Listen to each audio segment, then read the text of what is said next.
What's up guys, my name is Liam and today we're going to be taking a look at the Incott HPC01MPro. This is a hot swappable mouse, allows you to actually swap out the switches on the inside, has a great shape, and it's been performing really well for me. But is this going to be the perfect gaming mouse for you? Let's check it out.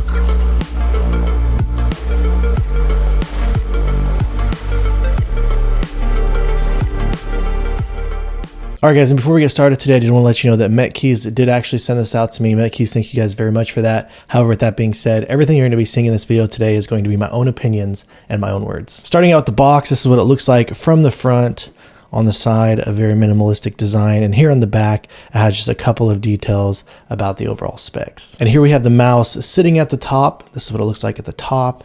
At the bottom, this is the red colorway. The Pro version also comes in an optional emerald green colorway as well. Then down here in the bottom, you do have an additional accessories box full of all kinds of stuff. They do include 3 extra additional sets of switches, these red grips, and they do feel very premium. This little baggie, and inside here, it looks like they do have a Phillips head screwdriver.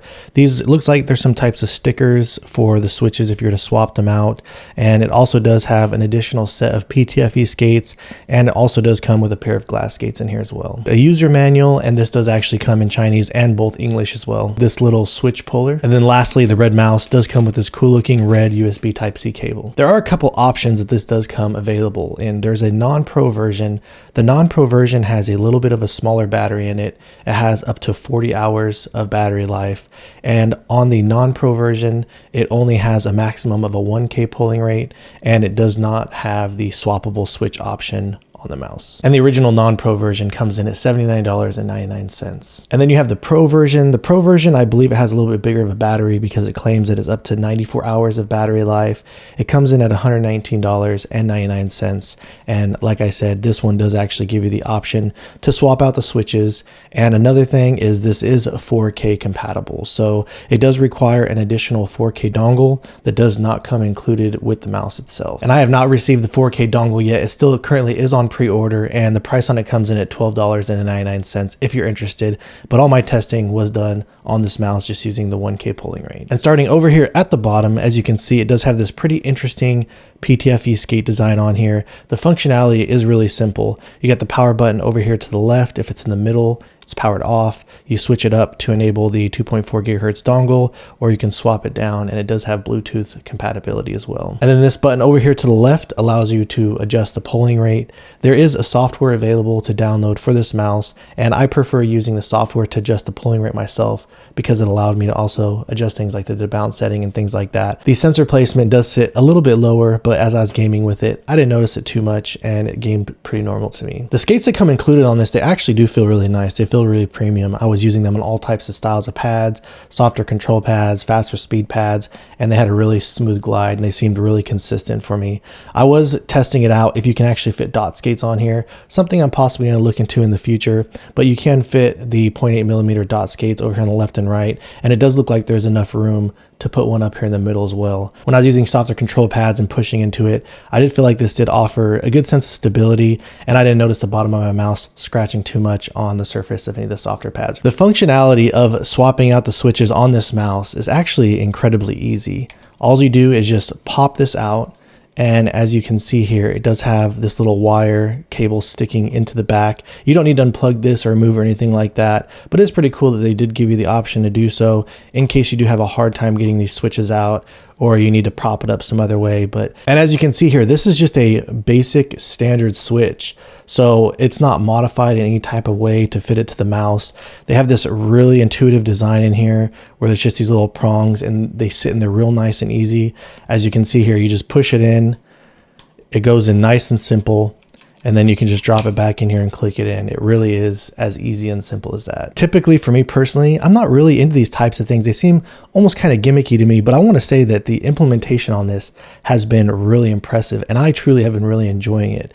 The mouse just all around feels solid. It's great. It's easy to do. It's nice that they didn't modify the switch in any type of a weird way. That way you can buy literally any type of a micro type of switch that you want. Just pull it out and drop it in there real simply. So I really feel like they killed it with the design, and it really really has been working perfectly for me. The switches that come included inside of this mouse, they are Huano micro switches. If you buy the non-swappable version, it does come with these same Huano micro switches in it as well. But not only does it come with these, it does give you an additional set. You do get the Huano silent switches, you do get the Omrons, and then you do get a set of the TTC Golds as well. And I have been going back and forth and playing around with swapping all of these out. All of them feel really good in here. It's been some pretty impressive stuff, and it's been fun to play around with and do, so I've really been enjoying using it. And then when coming over to the top, I don't believe that this has any type of additional coating on it. It seems like a smooth plastic. For me personally, I never really have any issues with gripping my mice. I was wetting my hands, so if you do have sweaty hands and your hands do get wetter, the surface does get a lot more slippery, so I don't believe it has any type of a coating. However, like I showed you guys, they do actually include a set of premium grips with this, so if that is an issue with you, that at least you do have those grips there you can go and throw on here. And then when it comes to the switches, like I said, it didn't matter what type of switch that I put in here. It has a very solid build quality and consistent feeling overall, and I truly am really impressed with how they put this thing together. On my copy, there's barely any pre-travel, just a very, very minor slight bit, and then you get almost an instant click there. Once you do click it down, there's very minimal post travel. And then same thing over here on the right button, just a little bit more pre-travel, which is pretty common, but very, very minimal. And then very minimal post travel. There is minimal side to side play, as you can see there, but it feels really good, not bad at all. There is a little bit of switch wobbling left to right as well, but again, very minimal. And just overall, I'm just really impressed that you can swap out the switches on this mouse and it just feels so solid. You do get a very consistent click feeling from front to back. It does get just a little bit heavier in the back, but nothing bad. Overall feels really good. And if you were to grip the mouse from the front and play at the very end of the switches, it does give you just a little bit more of the post travel there. It can make a little contact with the shell, but again, nothing bad at all. Overall, it feels really good. The scroll wheel feels nice and solid. It actually feels really good. It has some really nice defined steps.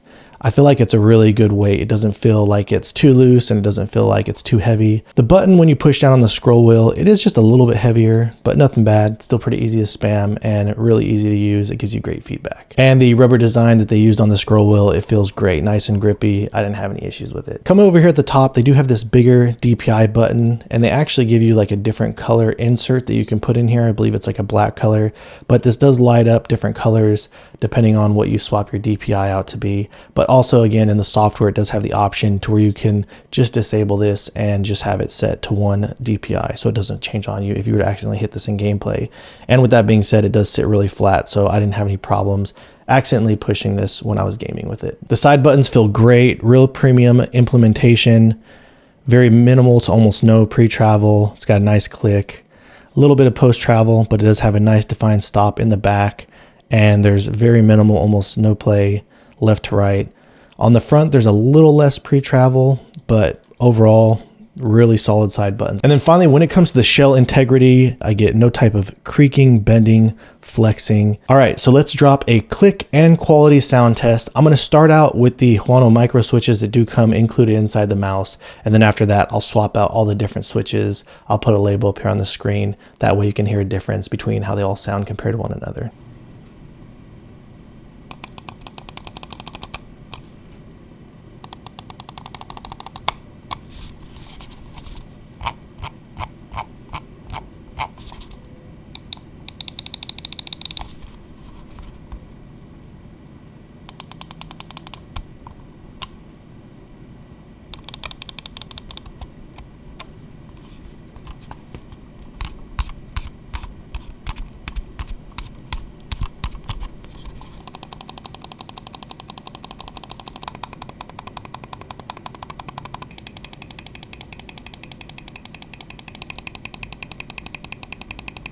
I feel like all the switches do feel great in here. The Huano micro switches might be slightly just a little bit more my favorites, but I also have been really enjoying those Huano silent switches. I think they've been really unique and cool to use. And when it comes to the weight and balance on the Pro, on my scale it is coming in at approximately 60.9 grams. They've also done a really good job with the balancing as well. Has a really solid front to back balancing, and the left to right balancing feels pretty good on it as well. When it comes to the software, they're using a similar type of software that Lamzu uses. It's incredibly easy to use. Just as with all these mice, it did come with a standard debounce setting at 8 milliseconds. I went and dropped that down to the 0 milliseconds. And then after that, I just went to the second page, made sure that I adjusted my DPI. It was already set to 1000 hertz polling rate with motion sync on, so the settings out of the box were really good. MechKeys.com does provide the driver on the store page as well as the firmware. And when I got this out of the box, I updated the firmware on it and it played great. The 3395 sensor and the Nordic MCU was a solid implementation. I tried it out on several different pads. I was playing on glass, control pads, faster types of speed pads, all kinds of different colors. Everything seemed to work really well for me, and I've really enjoyed how this has been performing so far. Typically, I'm not really that big of a fan of the flatter side profile, but I don't know what it is, just something about the size of this mouse, it has just been working out for me. And as you can see here on the side, it does have a little bit of curves towards the center, but the side profile, the curves, they do look incredibly similar to the Logitech GPro Superlight. This mouse does have a mid-hump style and it has a little bit of height. I don't feel like it's as high as something like the G-Wolves HTS Plus, but it also isn't as low as something like the G-Wolves HTX. So it kind of has a nice balanced middle ground there. And as you can see here, it does have a real slow taper from the top of the middle of the mouse out to the back here. And the overall profile of this mouse, to me personally, just looks the closest thing out there to a Logitech GPro Superlight that I've seen. It also has that kind of a little bit of a rear hump down here at the bottom like that, but the button placement on it and everything, I would have to say that this is one of my favorite shapes that are out there right now. I feel like the size of this, again, is perfect for me. My hand size, I will drop my hand size down in the description below, but it's been working out for me nicely. And when comparing it to the Logitech GPro Superlight, like I was telling you guys, you can look down here at the bottom profile. Again, they both have this little groove down here in the middle, but overall it does feel like a bit more of a flatter style shape. And as you can clearly see, the G Pro is much wider. And then coming over here to the rear profile, I do feel like the mid hump is a little bit more defined on this. And obviously, since the G Pro is a little bit of a longer and wider mouse in general, it does kind of have a slower taper off to the sides where this is quicker. But again, I believe that is just mostly due to the smaller scale of the Incott. All right, and when you're looking at these mice from the sides, here you can see on the top profile, again, the G Pro Superlight does have this mid hump and it just slowly tapers off to the rear. And it's really similar over here on the Incott. And again, I feel like these mice, the shape, feel really similar to one another, just with the Incott being a bit of a smaller mouse all around.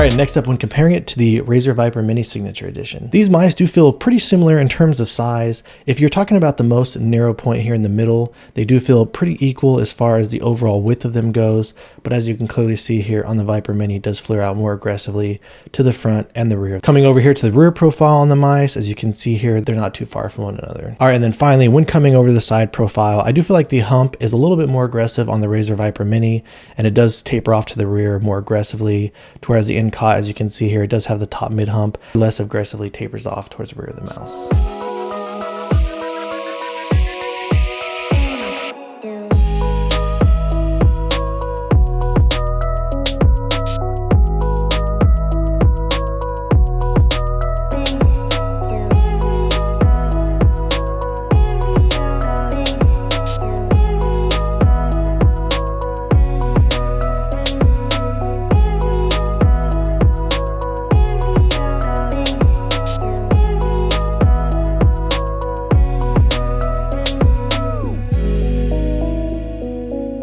All right, next up, when comparing it to the G-Wolves HTX. Starting out with the bottom, they do feel pretty similar in overall width as far as the very center point, the most narrow point of the mouse. But again, as you can see here on the HTX, it does flare out more aggressively towards the front and rear. Coming over to the rear profile, the taper from the top middle hump to the sides is actually really similar on these. I do feel that over here on the HTX on the sides, it feels just a little bit wider. And then finally coming over to the side profiling, as you can see, the curve profile on these two mice are actually pretty similar to one another. I do feel like the top of the HTX is just a little bit lower and flatter, whereas the top middle hump sticks up a little bit more on the Incott, and the HTX does feel like it's a little bit flatter of a mouse, lower to the ground with the way that the side buttons are. Whereas on the Incott, I do feel like the side buttons, they do sit up a little bit higher and they do give you a little bit more room for your thumb.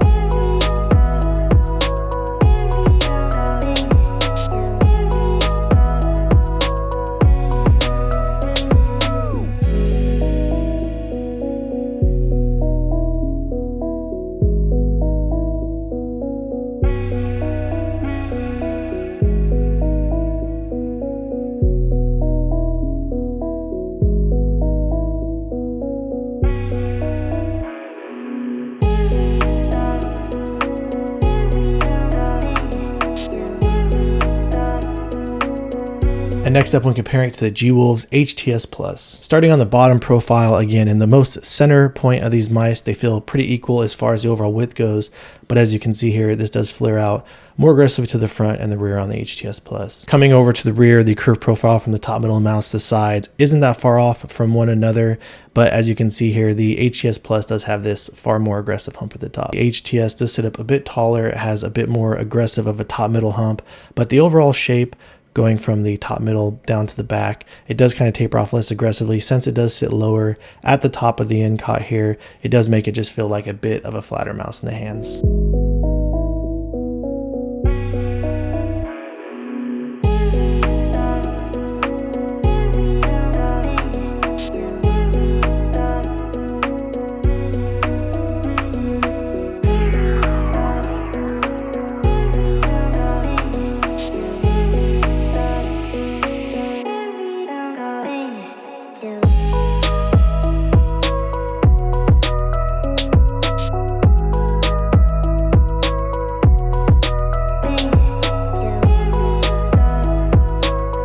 All right, and then finally, when comparing it to the VGN Dragonfly F1, all around the VGN Dragonfly just kind of feels like a little bit of a larger mouse over the Incott. It does feel a little bit more wide here in the most narrow center point of the mouse, and it does more aggressively flare out towards the front and the rear. Coming over to the rear, as you can see on the top profile, they're not that far from one another, but the VGN Dragonfly clearly does flare out and get wider towards the bottom of the mouse. And then finally, coming over to these on the side, as you can see, the top curve profile from the middle to the rear is actually not that far apart from one another. I do feel like the hump does feel a bit more pronounced and does stick up a little bit higher on the Incott or the VGN Dragonfly, where it just kind of gives you a flatter, wider, and bigger feeling in the hands overall.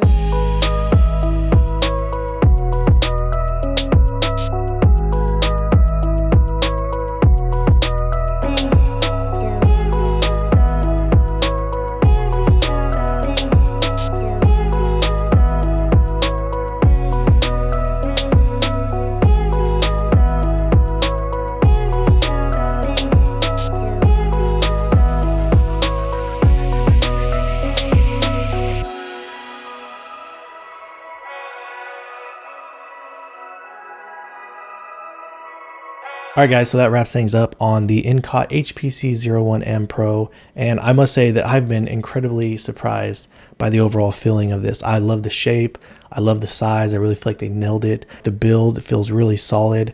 And overall, this has really been one of my current favorite mice to use. I can't wait to get my hands on the 4K dongle, and I must say this is going to stay on my desk and I'm going to continue using it. I really am enjoying it that much. All right, guys, so if you have any questions or feel like there's anything I left out, please let me know down in the comments below. Aside from that, if you've enjoyed watching this video and are interested in seeing more videos like this in the future, please drop this video a like and subscribe to my channel. I've left affiliate links with discount codes down in the description below if you're interested in checking out any of these mice and supporting the channel. Thank you so much for watching, and I look forward to seeing you in the next one.